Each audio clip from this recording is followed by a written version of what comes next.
Hello, welcome back to Monetizing Your Blog. In this video, we are going to talk about pre-selling.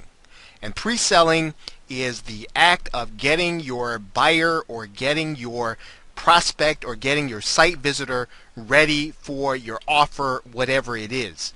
Now remember, in some cases, the offer is going to be for them to come to the page and for them to see either the link or the banner and decide to opt in.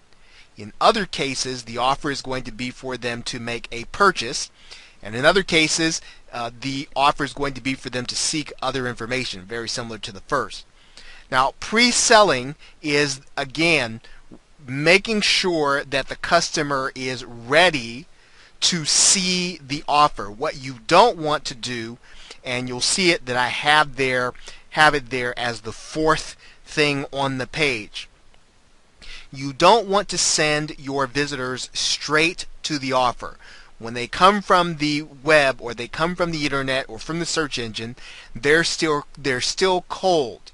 You need to warm them up to the offer. You need to bring them to the point where they have some emotion and that they're ready to buy. If you just show them the offer or you just allow them to see the banner, it tends not to make them want to right away make the commitment, whatever it is, whether the commitment is to buy, whether the commitment is to opt in or to seek information. So in the case of pre-selling, what you're doing is you are going to, and if you're using WordPress, this is going to be easy, you're going to use a blog post that you are going to write about the actual thing that you want people to do or that you want people to become accustomed to and opt into or to purchase. You're going to do a blog post on the actual item, but instead of doing a report where you're detached and you're going to do something kind of like a newspaper reporter and you're trying to remain objective, that's not what you're doing with a blog post. What you're doing with a blog post is writing your personal opinion and your personal experience with what you're reviewing. One of the best things that you can do is to be involved in a niche or in a market that you are personally involved in, because then when you start to talk about and you start to pre-sell the products, you'll be pre-selling from a position of knowledge and you'll already know what the hot buttons are in a particular product. And that doesn't mean that you have to know all the products or you have to know about the market even. What you do need to know is that you'll have an advantage if you are already involved in the market and you are passionate about it and you're knowledgeable about it.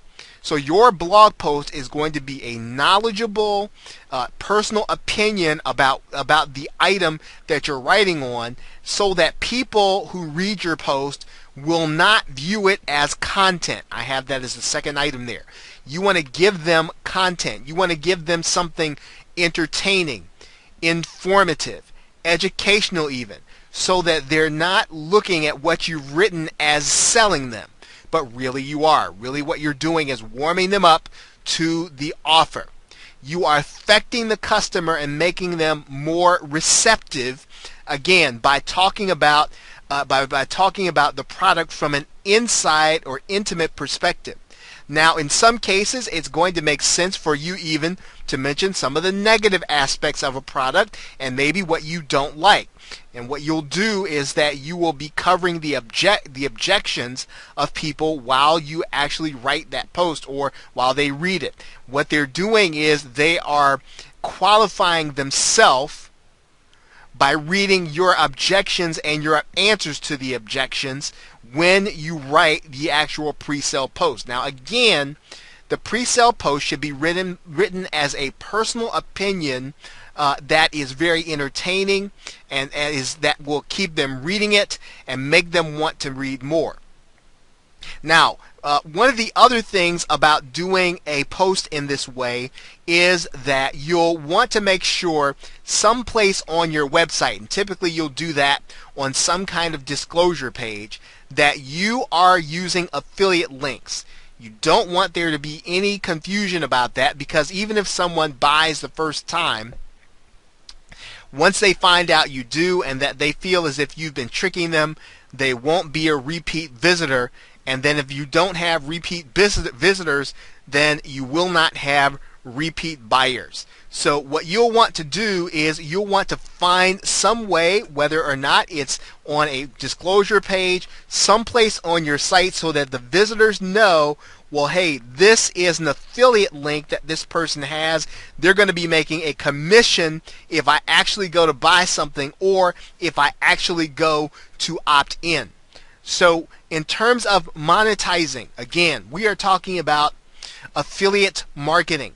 And how do you get people ready for an offer when you're an affiliate? Remember, you don't have to do this for when you're advertising, right? Because as a matter of fact, you don't want to pre-sell when you're advertising. But when you are doing affiliate marketing and you're focusing on one product or one service, then what you need to do is you'll need to make sure that the first page that a visitor sees is your pre-selling page. Right? And that pre-selling page should then make them want to actually make a purchase. Okay, so with that, thanks, and I will see you in the next video.